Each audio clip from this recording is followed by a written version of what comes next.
Salut les amis. Donc nous sommes samedi. Il est 8h moins le quart.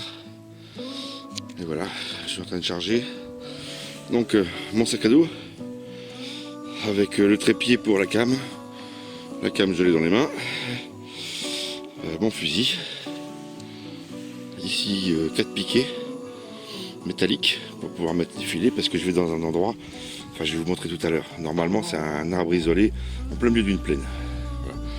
Donc là je vais galérer parce que entre mes jambes, le dos, le poids du sac avec les filets et tout le bazar, là je vais vraiment galérer. Mais bon, voilà, hein, c'est ma santé, c'est comme ça. Donc eh ben on y va. Voilà. Allez, c'est parti. Bon, en plus ce matin un caille-caille, hein. Moins 6. Bon, j'habite dans un creux, c'est normal, hein. Dès qu'on va remonter un peu, je serai à moins 3, 2, moins 2. On va vite retomber à 0 de toute façon. Et puis en positif dans pas longtemps. Allez, c'est dégivré, tout est impec. Je suis parti. Bon, nous voilà arrivés sur place. Donc là, je me suis garé à l'entrée d'un champ. Donc je vais déballer mes affaires. Et puis nous allons aller de l'autre côté de la route là. Voilà, sur un arbre qui se trouve en plein milieu d'une plaine. Voilà, je pourrais pas le zoomer. Il y en a deux en fait. Voilà, ça se trouve à 300 mètres en plein milieu d'une plaine. Voilà, là il n'y a rien, il y a quelques arbres un peu par-ci, un peu par là. Et ici, là, le long, là, nous avons une grosse forêt. Alors les pigeons, normalement, ils sont en train de dormir dans la forêt. Et pourquoi j'ai choisi cet arbre-là, c'est parce que toute la partie droite, ici, de l'arbre, c'est un ancien champ de tournesol qui n'a pas été labouré. C'est un des rares coins où il y a encore à manger sur la commune, on va dire. Voilà. Donc ils vont venir ici normalement en grosse bande, je pense. Donc je vais me cacher sous cet arbre, parce que c'est la seule possibilité. Allez, le tout c'est d'y aller, et ça va pas être de la tarte avec tout mon bardin. Bon, voilà, j'y suis. Alors là, un grand chêne, une vingtaine de mètres, une souche. Je pourrais presque me planquer derrière, mais c'est pas terrible. Et puis là, par contre, un arbre, avec une petite touffe le long là. Alors j'ai bien envie de me mettre par là. Je vais me mettre ici, je pense. Ici, là, caché contre l'arbre. Je pourrais tirer entre l'arbre et les branches, là. Voilà, je vais m'entourer de filets. Je pense que ça sera la meilleure solution ici.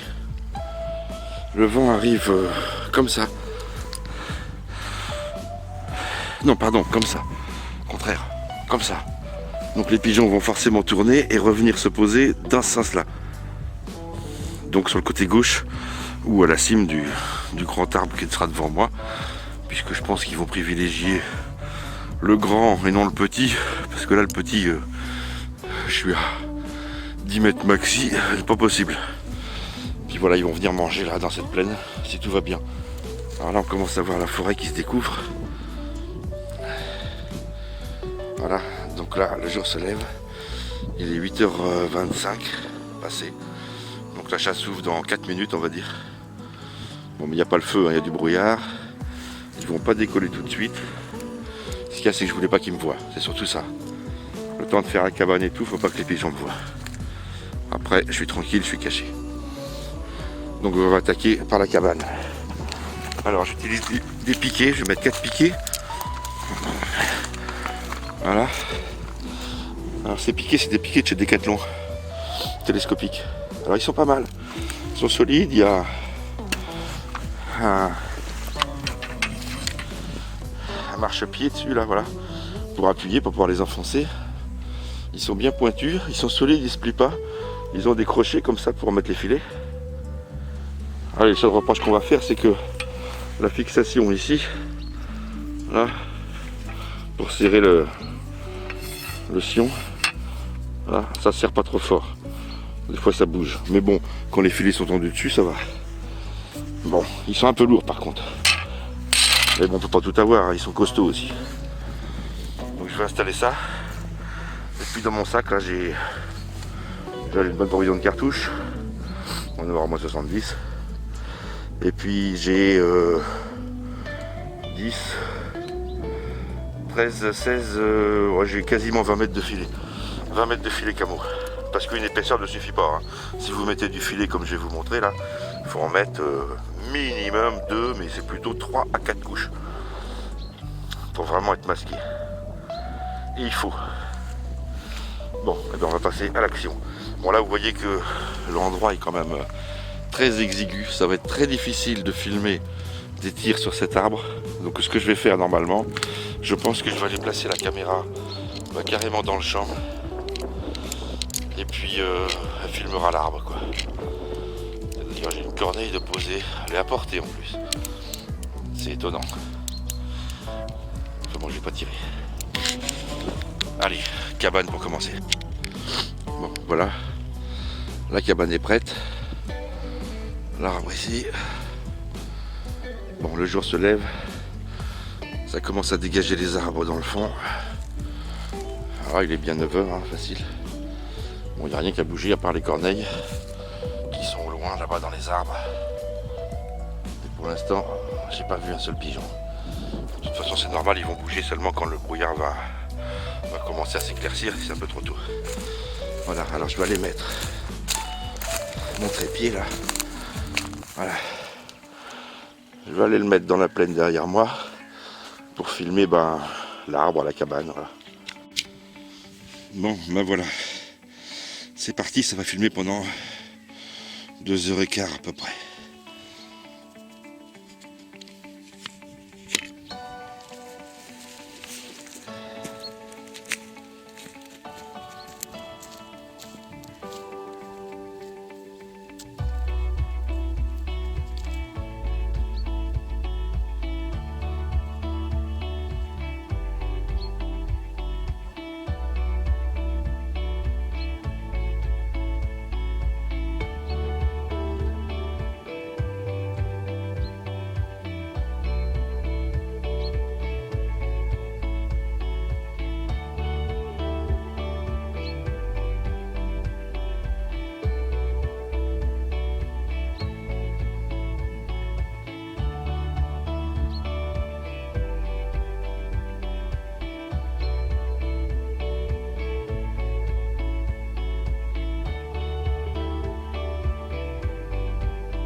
Vous avez donc là 3 heures de film en résumé.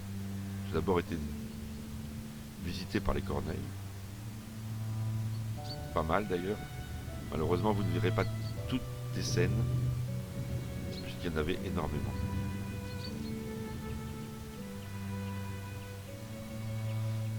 Beaucoup de passereaux dans l'arbre, beaucoup d'oiseaux en tout genre d'ailleurs, que j'ai pu observer à demeure, donc ça fait plaisir. J'ai eu pas mal d'espèces, des pinsons, des chardonnerets, des mésanges et beaucoup d'autres passereaux.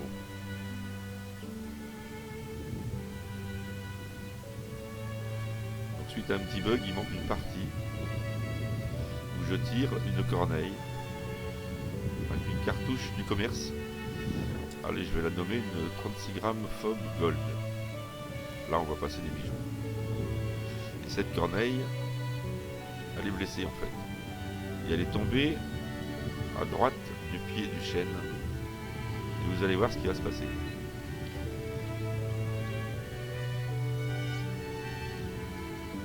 Donc là, j'ai des pigeons qui virevoltent un petit peu partout autour de moi. Malheureusement, avec la cam, c'est très difficile de les voir avec le brouillard. Il fait un froid glacial, juste au-dessus de zéro. Et là, une arrivée de 3 pigeons. En fait, on pense qu'ils sont l'un à côté de l'autre, mais pas du tout. Pour moi, ils sont pas du tout l'un à côté de l'autre. Mais j'ai énormément de branches devant moi. Je décide de tirer une 43 grammes dans les branches carrément. Voilà, pour essayer de faire écarter la gerbe. Et c'est ce qui se produit. C'est un coup de chance. Donc c'est un doublé. Ouais, pour en revenir à cette corneille, en fait, je l'ai blessée avec du plomb de 7. Pourtant, elle n'était pas loin. Et voilà une corneille qui arrive et qui a vu sa congénère au sol. Et là, il va se passer ce qui se passe quasiment à chaque fois. Je la laisse repartir. Et là, elle va aller chercher du renfort. Ils vont très rapidement arriver. Ça va demander 1 minute et demie, 2 minutes.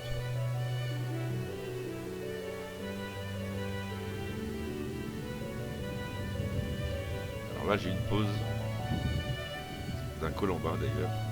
Pigeon colombin, un rouquet. Malheureusement, je ne le vois pas. Il est caché derrière une branche, je ne peux pas le tirer. Il finira par repartir. Voilà, un vol qui passe au-dessus. Malheureusement, ça tourne. Alors, j'en ai vu beaucoup passer, hein, mais peu qui se sont perchés. Ils sont très très méfiants.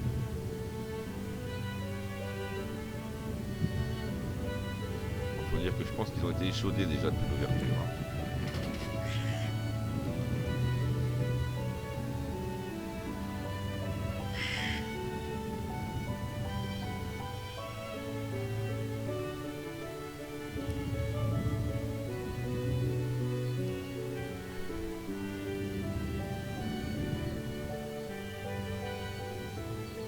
Voilà, alors les corneilles là, elles m'ont vu, elles savent très bien où je suis.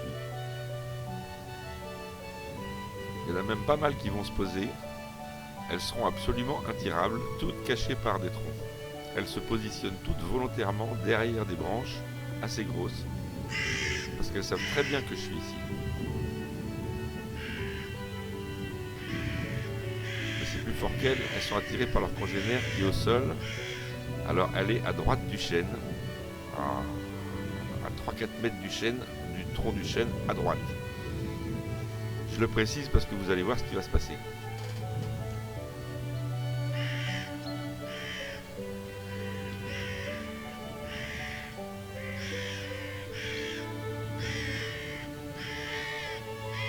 Regardez bien l'écran en bas à droite. Vous avez, hop là, une attaque d'un faucon cresserelle. Il a serré le coup de la corneille et il est en train de lui donner des coups de bec sur la tête. Les corneilles se mettent après et le prennent en chasse.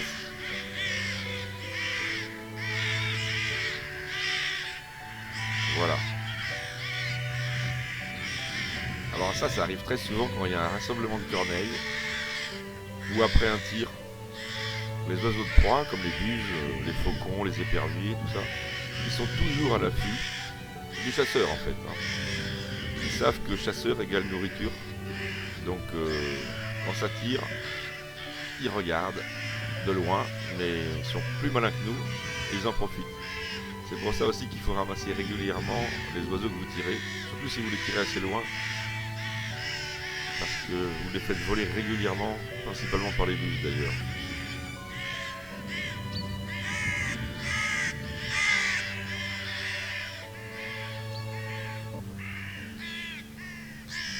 Alors là, c'est le gros ramdam.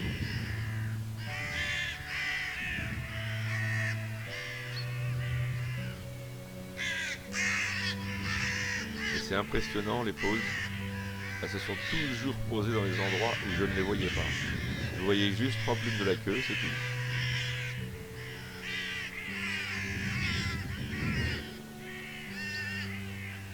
Je vais quand même finir par en tirer une.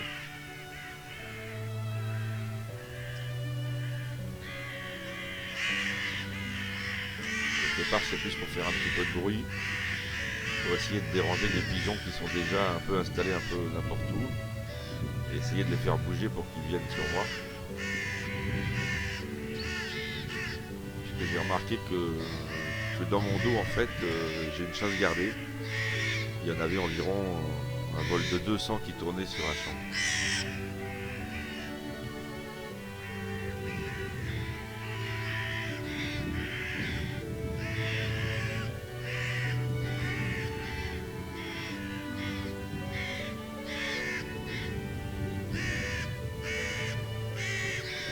Le brouillard a beaucoup de mal à se lever et le vent va forcir. Sur le coup de 11h, 11h30, ça finit par se dégager à cause du vent. Mais je suis gelé, malgré l'équipement.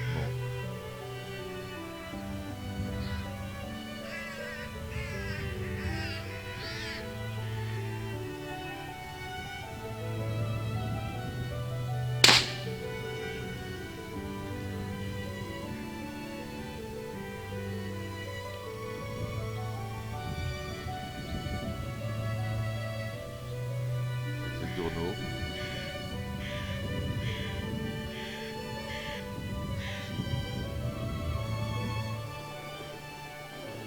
Là je sors pour achever la corneille blessée.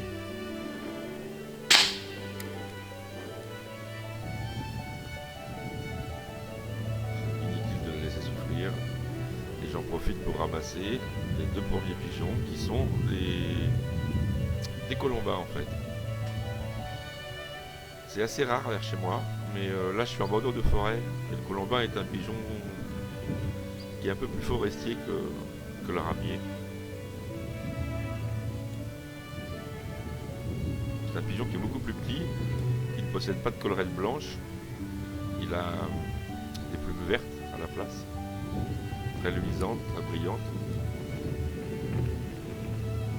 Il est quand même beaucoup plus petit.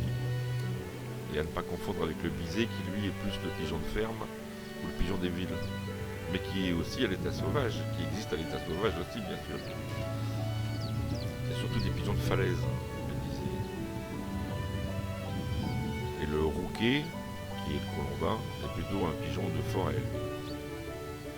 Tant qu'au ramier, il s'adapte à tout, on l'a vu, hein, il est en ville, il est partout. C'est vraiment la parfaite adaptation, le ramier. Voilà, j'ai une pause en haut.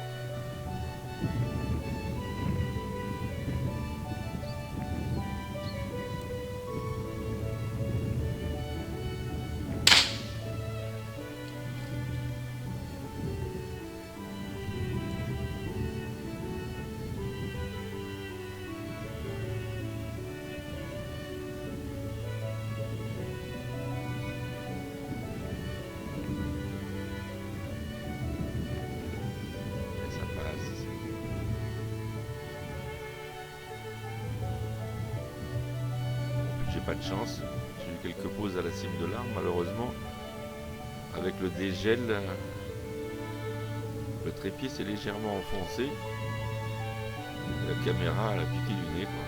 Donc j'ai pas tout à fait la totalité de l'arbre, j'en suis désolé.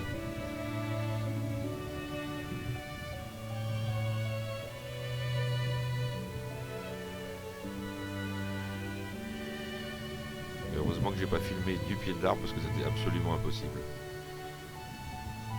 Les oiseaux étaient super méfiants. J'avais gants et cagoule bien sûr. Et le moindre geste c'était foutu.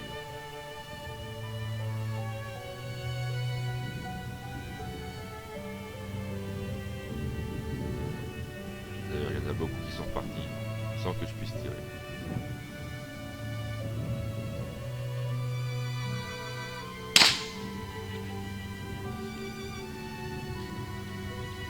Ça c'est un ramier.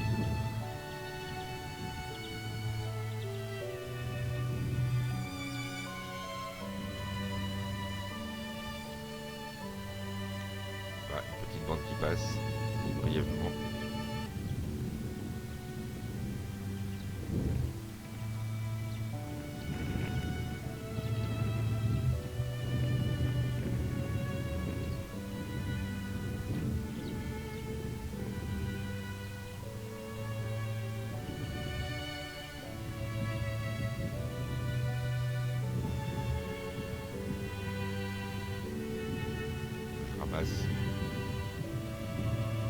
Le rouquet tombé sur l'arbre, sur la souche.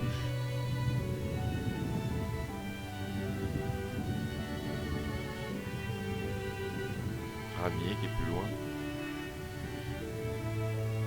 Et surtout, enlever les plumes. Là, j'ai laissé des pigeons au sol.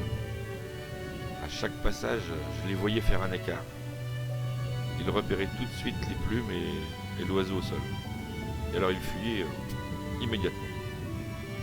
D'ailleurs, je n'ai mis aucune forme. La dernière fois que j'ai mis des formes, c'était une catastrophe. Donc maintenant, je m'en sers plus pour les effaroucher. Voilà un beau passage là, mais ça ne s'arrête pas. C'est pas pour moi. Mais c'est merveilleux. Juste d'entendre le bruissement des ailes dans le vent là.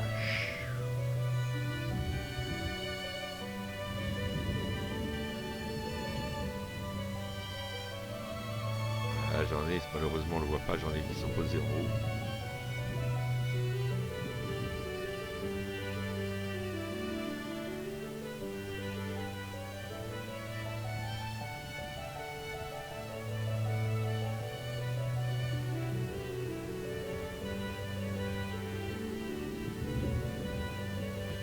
Ils sont très méfiants et beaucoup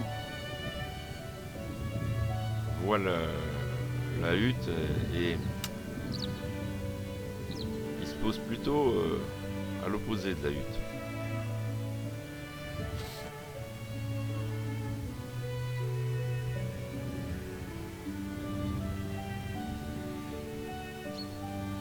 Donc là c'est bien, ils se posent face au vent. Et comme vous voyez là, ils se sont posés carrément à mon opposé.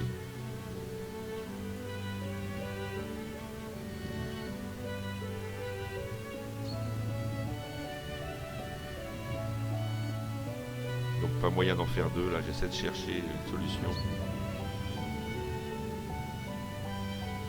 Tir au vol impossible. J'ai des branches qui me retombent au-dessus de la tête partout autour de moi. Donc c'est un coup uniquement.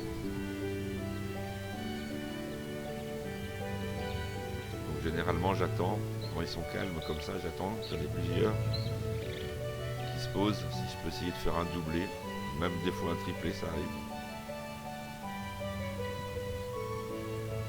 Mais c'est beaucoup plus rare. Donc là je finis par en prendre un.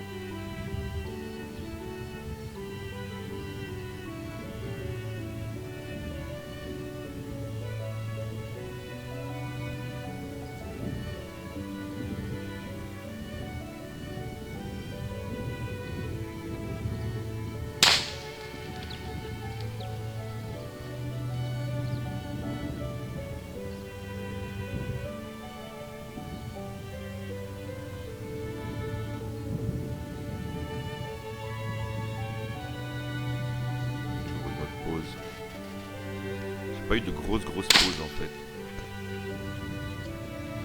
Enfin j'ai fait une très belle matinée. J'ai fait 10 oiseaux au total. Donc j'ai fait 2 corneilles, 3 rouquets, donc pigeons colombins, et 5 palombes.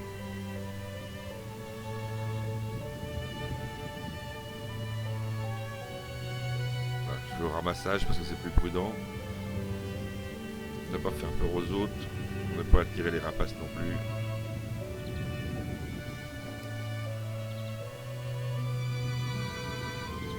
Ramasser les grosses plumes.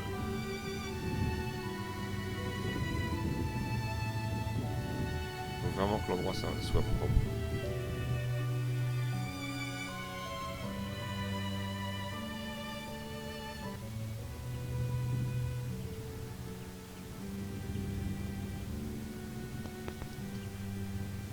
Bon, je n'ai pas raté de pause. J'ai vu toutes les pauses. Parce que c'est souvent des fois en regardant les vidéos qu'on s'aperçoit qu'on n'a pas tout vu. Mais là non, j'ai bien vu toutes les pauses. Mais suivant les angles, il y a des fois où c'est impossible de tirer ou alors trop de risques de blesser. Vraiment trop de risques de blesser parce que c'est vraiment trop encombré les branches.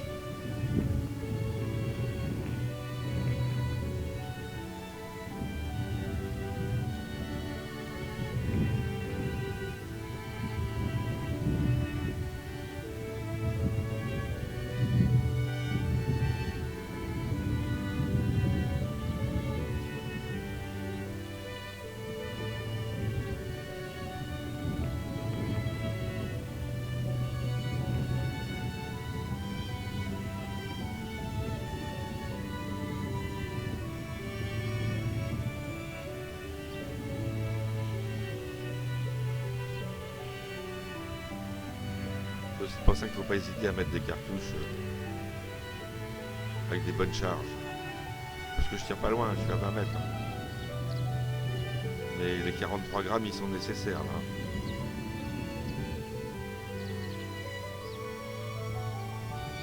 Vous avez une nette différence entre une 36 et une 43 dans ce genre de situation. Et puis pas de petits plombs. Même que vous n'êtes qu'à 20 mètres. 6 minimum. J'ai bien vu le 7 sur la corneille. Et pourtant elle était bien dégagée elle. Et au point rouge, c'est une précision diabolique. Mais ça ne l'a pas tué.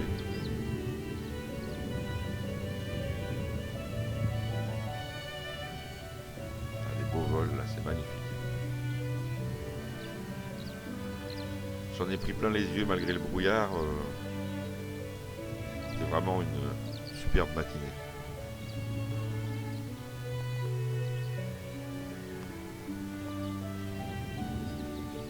C'est la première fois que j'allais à cet endroit.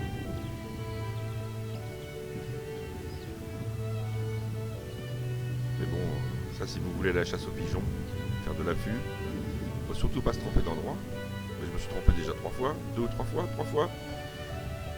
Où je me suis posté des endroits où bah voilà j'étais 100 mètres à côté et puis j'ai rien fait.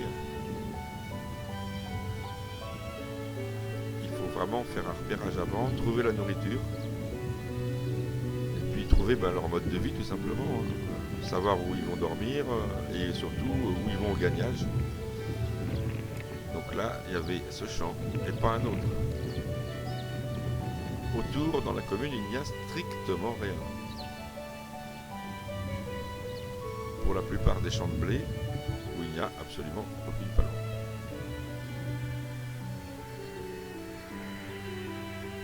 Ah, c'est magnifique.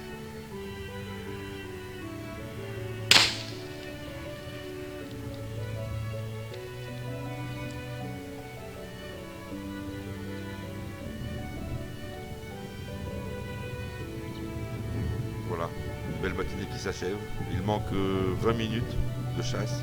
Mais il s'est rien passé de spécial. Au revoir.